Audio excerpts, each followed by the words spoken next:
Hello, everyone, and welcome back to another session of Back to Basics. We are continuing with the topic of conclusions, which we have been discussing in the past three classes. We have discussed the theoretical aspect of conclusions. We also talked about inferences in the previous class. If you have not checked that out video, if you have not checked out that video, do check them out. And today we are going to do some practice questions on the topics of conclusion and inferences. So let's start our class without any further ado. I'll give you guys a quick refresher on inferences as well before we start with our practice of questions. So, as we discussed in the previous class, a conclusion that you draw about something using the given information that you already have about it is called an inference. That means there can be multiple inferences, but only one of them might be the actual conclusion, which you determine when you have the exact facts or the entire picture of facts. And remember, I gave you that car example where a car stops at a traffic light and you hear a loud sound, and then you draw possible inferences that it could be an accident, a tire burst, or anything else. But when you step out of that car and you check that it's actually a firecracker, that is when you make a conclusion. So, a conclusion that you draw just by using the information that you already have is called an inference. And it's using the observation and background and based on a logical understanding, examination of facts, and understanding what they suggest. And it helps us understand the implied meaning and gain a deeper understanding of what the author is trying to say. Now, some important points to keep in mind while solving questions on conclusions as well as inferences, that it should support the passage, it should not contradict the passage or the text given by the author. It should be well within the scope of the question. Now, remember, I'm saying the scope of the question and not the scope of the passage, because in a passage there can be multiple topics. The author could be talking about four different things. The question would be asking you about one specific thing. So you have to read the question very carefully. It should be within the scope of the question, and it should be relevant as well. It should not be relevant, your inference or your conclusion. And it should be synonymous with the degree of certainty. If the author is saying something with a lot of certainty, your answer would also have a lot of certainty, and vice versa. That is what that means. So I hope we all have a fair bit of understanding on how to approach conclusions and inferences. Let's start evaluating ourselves by practicing a few questions. Let's start with the first question, which is this. So I'll give you guys a few seconds to solve this on your own, and then I'll tell you the answer.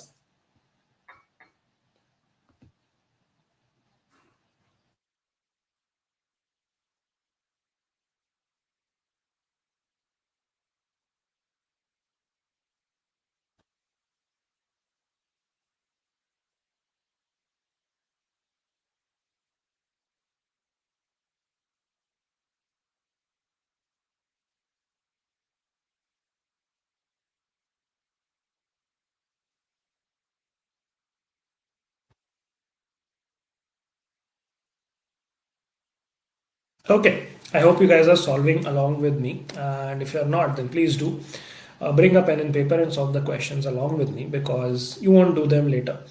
Okay, let's read the question. Television programming experts maintain that with each 1% increase in the prime time ratings of a television station, there is a 3.5% increase in number of people who watch its evening news program. So we're talking about the station and the evening news program, and two percentages. 1% increase in the rating of the station means 3.5% increase in the viewership of the evening news program. However, in the last 10 years at channel NTR, there was only 1 year of extremely high prime time ratings, and during that year, fewer people than ever watched the channel NTR's evening news program. So there is a, you could say, irony here, or you could say a dissonance here, and we have to find out which of the following conclusion is best supported by the information given above. The first option says the programming experts neglected to consider daytime news programs. Are daytime news programs even talked about? Are they even relevant? No, we just have details about the evening news program. So this is an irrelevant option and it would be wrong. The year of high ratings at NTR was a result of two hit shows which were subsequently cancelled because of contractual problems. Can you conclude this based on the information given to you that there were two hit shows and they were cancelled? No, we don't have any facts which suggest this, any evidence to conclude this. You need to have concrete evidence or facts to make a particular conclusion. And because we don't, we cannot really say this for sure as a conclusion. So both these options are wrong. The 10-year period in question is not representative of normal viewing patterns. Now, you might think that this is a valid conclusion, but again, we don't have enough information as to what is the correct time period to judge a normal viewing pattern or what exactly is normal viewing pattern. We don't know both of these things. So again, a lot of uncertainty in terms of facts and therefore not the right conclusion. Option number D says prime time ratings are not the only factor affecting how many people watch an evening news program. Now, what is the problem in our passage? The problem is that with an increase in the prime time ratings, viewership of the evening program should increase. But in this case of NTR, when there was a year of high prime time rating, the viewership dropped. So, what could be the possible reason? What could be the possible conclusion out of this? That the only factor which is affecting the viewership is not the prime time rating. There could be other factors as in could be anything. The show was not well made. People did not like the theme of the show. People did not like the actors. There could be n number of reasons. But what we can say for sure is prime time ratings were not the only factor, because if they were the only factor, the proportionate increase should have been observed. With an increase in ratings, there should have been an increase in viewership. But that's not the case. So that means it was not the only factor which was impacting how many people watch it. And that is why this becomes the correct conclusion. I hope this makes sense. Okay, let's move to the second question. Let's see if you guys can do this one.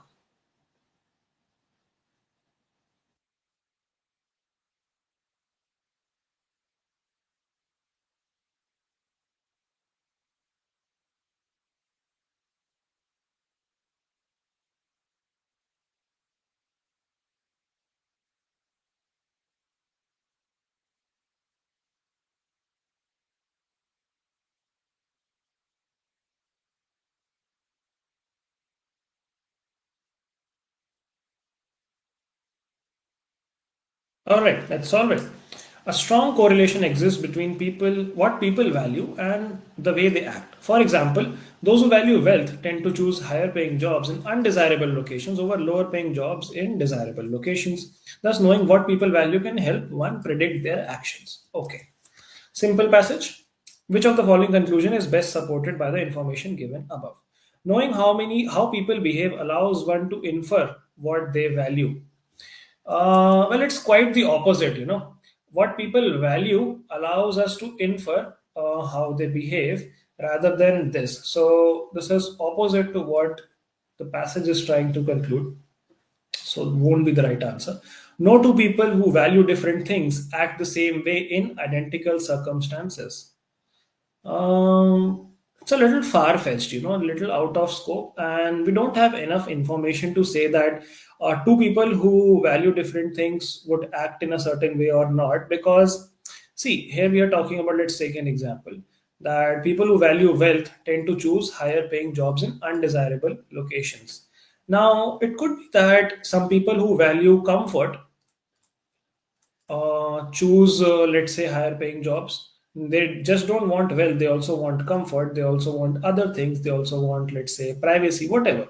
So we cannot say no to people who value different things act the same way in identical circumstances. They can act in a different way in identical circumstances, even if they value the same things or not. So again, not the correct answer. People who value wealth tend to allow their desire for it to outweigh other concerns. Now, what are other concerns? Is it family life? Is it education? Is it their own health? We don't know, right? So how can we conclude that people who value wealth tend to allow their desire for it to overweigh other concerns? Some concerns, we can say that. Some concerns like desirable location, that is very well there. But we cannot make a blanket statement that they outweigh other concerns. So again, this would not be the correct answer. What people value can be a reliable indicator of how they will act. And that is what the passage also says. They give you an example. and say that knowing what people value can help predict their actions, and therefore we can conclude that what people value can be a reliable indicator of how they will act. This very well goes in line with what the passage is saying and seems like the correct conclusion. Okay, let's move to the third question. Let's solve this one. I'm giving you guys a few seconds to solve this. Let's do this quickly.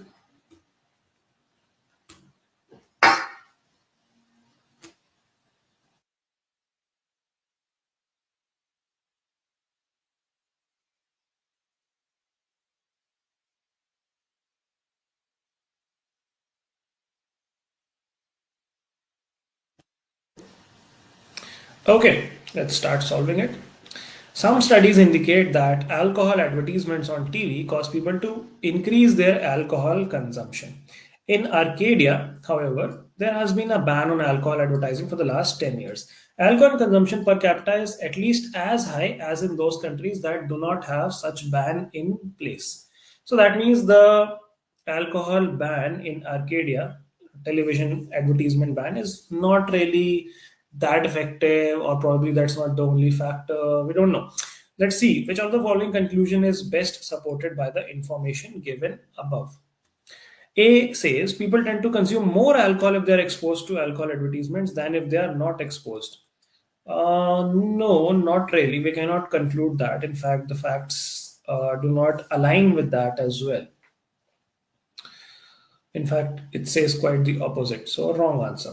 Advertisement has no effect on whether people consume more or less alcohol. No, we cannot conclude that. It definitely has some effect. वरना क्यों ही चलाएंगे advertisement?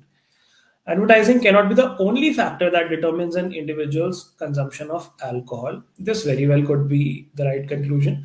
Most people continued to consume alcohol after the ban was implemented.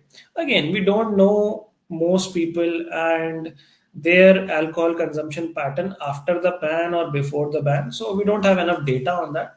What we can conclude is that this advertising is not the only factor which is deciding the person would consume alcohol or not, because like we saw in the first question, if it were the only factor, then this ban on advertisement should have had some result, right? It should have resulted in a reduced per capita consumption of alcohol, but that's not the case. So option number C becomes correct here. Okay, let's do some more questions. Let's do one more.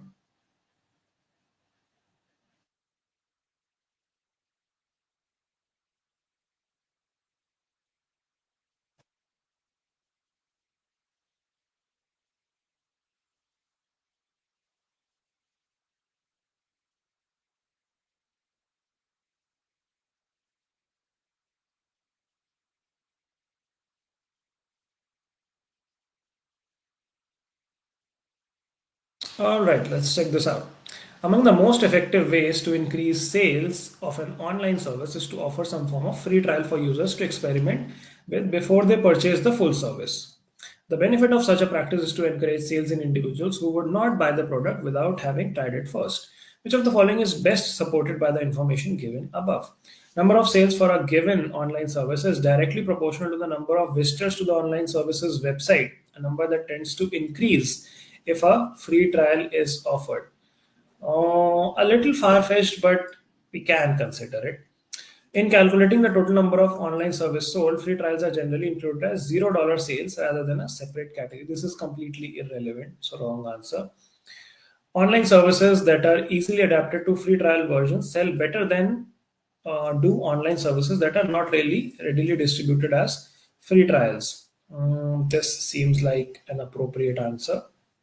Number of people who see the free trial as an acceptable replacement for buying the online service is not greater than the number of people who buy the online service because of their experience within the free trial. Again, we cannot say this for sure. We don't have enough data to back this up. So option number C seems to be the correct answer. And that brings us to the close of today's class. I hope you guys got some gist of how do we approach questions on conclusions and inferences. We'll carry on this exercise of practicing more questions in the next session as well. So make sure that you stay tuned to the channel. Make sure you like this particular video if this was helpful. Make sure you watch all the previous 3 videos if you have not watched them yet. And of course, subscribe to the channel if you haven't yet. And don't forget to press the bell icon as well, because we'll be bringing more such updates and videos for you in the future. That's all for today, guys. Thank you so much for participating. Till then, take care. Bye bye. Signing off.